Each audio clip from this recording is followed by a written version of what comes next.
नमस्कार दोस्तों, वेल्थ पंडित के आज के वीडियो में आपका स्वागत है। आज के वीडियो का थंबनेल है वॉरेन बफेट जी का ये famous quote, be careful when others are greedy and be greedy when others are fearful.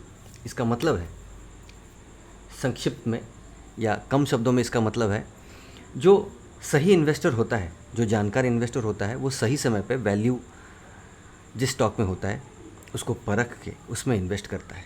कुछ लोग इस फिराक में बैठे रहते हैं कि पेनी स्टॉक्स को खरीदें 10 रुपये में और वो 1000 रुपये का हो जाए। ये होता भी होगा तो मुझे पता नहीं है, हमें पता नहीं है। ये rare of the rarest cases में होता है। अगर आप देखेंगे अडानी ग्रीन उसमें से एक बहुत अच्छा एग्जाम्पल हो सकता है। पर ठीक है, वो वैसे स्टॉक्स ना हमेशा आपकी किस्मत में हैं न रहेंगे। वो उसके फिराक में रहे तो बहुत अच्छे इन्वेस्टमेंट्स निकल जाएंगे। मार्केट के गिरने का, कल भी मार्केट गिरा, परसों भी मार्केट गिरा था। मार्केट के गिरने का कोई खास रीज़न नहीं था, वो प्रॉफिट बुकिंग था। कई सारे वीडियोस हमने देखे जिसमें कि लोग कोरोना और पता नहीं क्या क्या किस किस से रिलेट कर रहे थे, तो वो हमें नहीं लगता वो सही रीज़न। ये एक नॉर्मल प्रॉफिट बुकिंग थी और मार्केट अपने प्रॉपर ट्रेंड लाइन की ओर वापस आएगा। इसका एक बहुत इम्पॉर्टेंट रीज़न ये हो सकता है, न गिरने का रीज़न ये हो सकता है कि जो बॉन्ड यील्ड्स हैं वो अपने आप में ही एक बहुत पुख्ता सबूत होता है कि मार्केट किस दिशा में जा रहा है। बॉन्ड यील्ड जुलाई में 0.25 पॉइंट्स का 0.25 पॉइंट्स का करेक्शन दिया है। बॉन्ड यील्ड घटे हैं। जनरली बॉन्ड यील्ड जब बढ़ते हैं तो ये मार्केट के लिए ट्रबलिंग फैक्टर होता है या परेशानी की बात होती है, क्योंकि जो इन्वेस्टर्स होते हैं वो अपने शॉर्ट टर्म इन्वेस्टमेंट्स को या प्रॉफिट्स को लॉन्ग टर्म इन्वेस्टमेंट्स में कन्वर्ट करने लगते हैं। अभी एटलीस्ट वो सिनेरियो तो नहीं है, तो मार्केट इंट्रिंसिकली या फंडामेंटली बुलिश ही रहेगा। अब हम अपने ये कुछ स्क्रीनशॉट्स हैं जो मैं आपको अपने कल के वीडियो में भी दिखाया था, आज की वीडियो में भी दिखा रहा हूँ। इसमें हम ये दिखा रहे हैं कि एक आइडिया हमारे जो सोशल ग्रुप्स में, अगर आप उसमें जुड़े हुए हैं, नहीं हैं तो आप जितनी जल्दी हो सके उससे जुड़ें। इसमें जनरली आइडियाज़ वगैरह शेयर होते हैं जिसमें कि इन्वेस्टिंग किस पॉइंट पे कर सकते हैं। टेंटेटिवली एक आइडिया शेयर होता है जिसमें कि इन्वेस्टमेंट किस पॉइंट पे कर सकते हैं और किस पॉइंट पे आप बेच सकते हैं, वैसा कुछ डिस्कशन चलता है। और इसमें आप देख सकते हैं कि 1-2 घंटे में ऑलमोस्ट 30% का रिटर्न ऑफ इन्वेस्टमेंट हो गया। मार्केट में कई सारे वीडियो सर्कुलेट होते हैं जिसमें लोग अपना प्रॉफिट एंड लॉस स्टेटमेंट दिखाते हैं और दिखाते हैं कि हमने इतने करोड़ का, इतने इसका पता नहीं, बट वो स्क्रिप्टेड भी हो सकता है। बट अगर आपको इस तरीके के डिस्कशंस कहीं भी किसी फोरम में मिले जिसमें कि आपको सही तरीके के प्राइस पॉइंट्स एंट्री के लिए मिलते हैं और बाद में आपको सही तरीके के प्राइस पॉइंट्स टाइमली एग्ज़िट के लिए भी मिलते हैं, गाइडेंस मिलते हैं, तो उसको कहीं और प्रूफ करने की ज़रूरत पड़ती नहीं है। वो अपने आप में एक जो कहावत है, हाथ कंगन को आरसी क्या, पढ़े लिखे को फारसी क्या, तो ये अपने आप में ही एक प्रूफ है कि सही टाइम पे एंट्री और सही टाइम पे एग्ज़िट आपको मिल जा रहे हैं एक प्रॉपर जानकार डिस्कशन के थ्रू। चलिए अब हम आगे बढ़ते हैं और देखते हैं मार्केट में जो फॉरेन इन्वेस्टर्स हैं उन्होंने पिछले कुछ दिनों में जुलाई में क्या किया। उन्होंने बेचा और सिर्फ बेचा है। बट मैं अपने सारे वीडियो में हमेशा ये कहते आ रहा हूँ कि अगर मार्केट में वो बेच रहे हैं, मतलब अपना प्रॉफिट निकाल रहे हैं, तो वो एक साथ डालेंगे भी। जिस तरीके से वो अगर 2-2 हज़ार करोड़ करके अपना प्रॉफिट निकाल रहे हैं या अपने पोजीशंस सेल कर रहे हैं, सोचिए अगर 2,500 करोड़ एक साथ वो इन्वेस्ट करते हैं मार्केट में, तो मार्केट एक साथ 100-200 पॉइंट का जंप लेगा और उसमें अच्छे पैसे बनेंगे। मार्केट फंडामेंटली बुलिश ही है। अगर आप ओए डेटा की ओर जाएंगे तो इसमें दिखेंगे कि 15,500 का सपोर्ट है और 15,800 के आसपास का रेजिस्टेंस है। मार्केट इसी में घूमते रहेगा अभी कुछ दिन तक, जब तक सही ट्रेंड एनालाइज नहीं हो जाता है। तो इसमें आप अच्छे तरीके से स्ट्रैंगल स्ट्रेटेजी यूज़ कर सकते हैं और अच्छे पैसे बनेंगे। चलिए अब मार्केट के कुछ कंपनीज़ के हाइलाइट्स देखते हैं। विप्रो कंपनी जो है, ये डाइवर्सिफाइड कंपनी, ऑब्वियसली आईटी में इनका मेन प्रेजेंस है। ये अपना एक 1 बिलियन एक्सपेंशन प्लान ला रहे हैं, जिसमें कि ये क्लाउड सेक्टर में, एआई आर्टिफिशियल इंटेलिजेंस सेक्टर में अच्छा खासा इन्वेस्ट करेंगे और उसमें बिजनेस लाएंगे।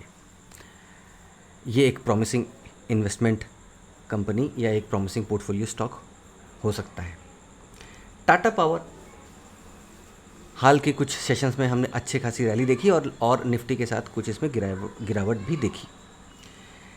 अभी एक लोकसभा में बिल पास होने जा रहा है जिसको कि न्यू इलेक्ट्रिसिटी बिल या इलेक्ट्रिफिकेशन बिल के नाम से जाना जा रहा है। इसमें कई सारे रिवॉल्यूशनरी चेंजेस सरकार ला रही है, जिसमें कि सरकार ये बता रही है कि इसमें किस तरीके से जो पावर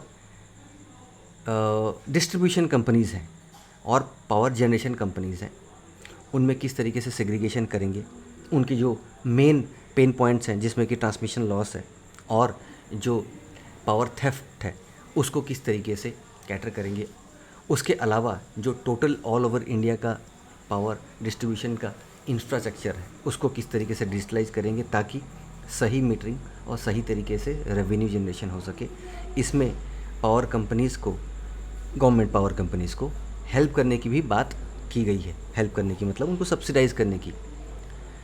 अगर ये सारा इनोवेटिव आइडियाज़ इम्प्लीमेंट हो जाते हैं तो इससे जो इंडिया का पावर सेक्टर जो डाउन था उसमें काफ़ी ज़्यादा बूस्टअप मिलेगा और जो सेक्टर्स काफ़ी साल से दबे हुए थे, अपने डाउन ट्रेंड में चल रहे थे, उसमें से टाटा पावर एक अच्छी कंपनी है जो कि एक long term portfolio building stocks हो सकता है। उसके बाद रिलायंस फ्यूचर ग्रुप का जो डील हुआ उससे ऑलमोस्ट हम सब वाकिफ़ हैं। अब अमेज़ॉन, चूँकि उन्होंने फ्यूचर ग्रुप में काफ़ी उनके इन्वेस्टमेंट्स थे रिलायंस से पहले, उन्होंने आर्बिट्रेशन, सिंगापुर में इंटरनेशनल आर्बिट्रेशन कोर्ट है उसमें इन्होंने केस डाला और वो जीत गए। अब वो supreme court, Indian supreme court को रिक्वेस्ट कर रहे हैं कि उसको, जो सिंगापुर को आर्बिट्रेशन कोर्ट है उसका जो डिसीजन है जो कि अमेज़ॉन के फेवर में, उसको इम्प्लीमेंट किया जाए। हालांकि ये अभी कुछ दिन लटका रहेगा, बट ये अमेज़ॉन के लिए पॉजिटिव बात है। रिलायंस और फ्यूचर ग्रुप दोनों के लिए ही बहुत ज़्यादा नेगेटिव डिसीजन है। इससे उनके इन्वेस्टमेंट्स डूबने के काफ़ी ज़्यादा आसार हैं। अब आते हैं अमर राजा बैटरी पे। अमर राजा बैटरी का जो पॉल्यूशन का केस था वो करीब करीब 6 मई या बेसिकली मई 2020 से चलता रहा। फाइनली 2021 में देखा गया कि उनके Andhra Pradesh pollution control board ने काफ़ी सारे फैक्ट्रीज़, उनके 5-6 फैक्ट्रीज़ बंद कर दिए मतलब लॉकडाउन लगाया उन पर। ये बहुत सीरियस एलिगेशंस किए जा रहे हैं उनके आंध्र प्रदेश के लोकल मीडिया द्वारा, और उनके पास प्रॉपर सबूत भी हैं कि किस तरीके से उनके जो एसिड्स हैं जो फैक्ट्री से निकलते हैं डायरेक्टली रिवर में पंप इन किए जाते हैं और प्रॉपर पॉल्यूशन मैनेजमेंट नहीं है। तो ये जल्दी इसका वैसे अमर राजा बैटरी का जो केस है उसका 26 जुलाई 2021 को हियरिंग भी है, बट ये जल्दी सुलटने वाला या जल्दी निपटने वाला ये केस नहीं है, इसमें टाइम लगेगा। इस स्टॉक से अभी हाल फिलहाल के लिए दूर रहना ही बेटर है जब तक सही तरीके से इसका निपटारा नहीं हो जाता, और निपटारा होने के बाद भी इनकी जो प्रोडक्शंस रुकी हैं उसके लिए इनके बॉटम लाइन मतलब प्रॉफिट इफेक्ट होंगे। अब करते हैं डाउ जोन्स की बात। डाउ जोन्स ने सबको डराया परसों, उसके बाद कल भी गिरा, उसके बाद नहीं, कल नहीं गिरा, कल उठ गया, आज भी अच्छा खासा ऊपर है। मतलब बेसिकली जिस पॉइंट से गिरा था उस पॉइंट को वापस अटेंड करने की ये कोशिश कर रहा है।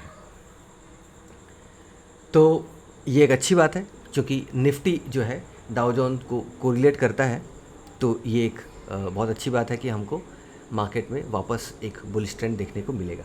अब अगर निफ्टी की ओर आते हैं तो आप निफ्टी में देख सकते हैं कि यहाँ मैंने 2 लाइन्स ड्रॉ किए हुए हैं। 600 के आसपास का सपोर्ट जिसको मिलेगा, नहीं तो 15,500 के आसपास का सपोर्ट मिलेगा, नहीं तो 15,450 के आसपास का एक स्ट्रॉन्ग सपोर्ट इसे मिलेगा, और वहाँ से वापस से ये रिवर्स करेगा। अब इन सारे इन्फॉर्मेशन के साथ और इन सारे ट्रेंड्स को देखते हुए आप सोच समझ के अपने इन्वेस्टमेंट एडवाइज़र का सपोर्ट लेते हुए और एडवाइजरी लेते हुए आप अच्छे से डिसाइड करके पोजीशंस लें, ट्रेड करें अगर आपको ये वीडियो अच्छा लगा तो हमारे वीडियो को लाइक कीजिए, हमारे चैनल को सब्सक्राइब कीजिए, अपने फ्रेंड्स के साथ हमारे वीडियोस को शेयर कीजिए और हमें कमेंट ज़रूर कीजिएगा। इससे आपकी फ़ीडबैक का पता चलेगा और हमें भी अपने वीडियोस इम्प्रूव करने में हेल्प मिलेगी। आज की वीडियो में इतना ही। आगे हम आपके लिए और इन्फॉर्मेटिव वीडियोस इस तरीके से लाते रहेंगे। तब तक के लिए धन्यवाद। Happy investing. जय हिंद।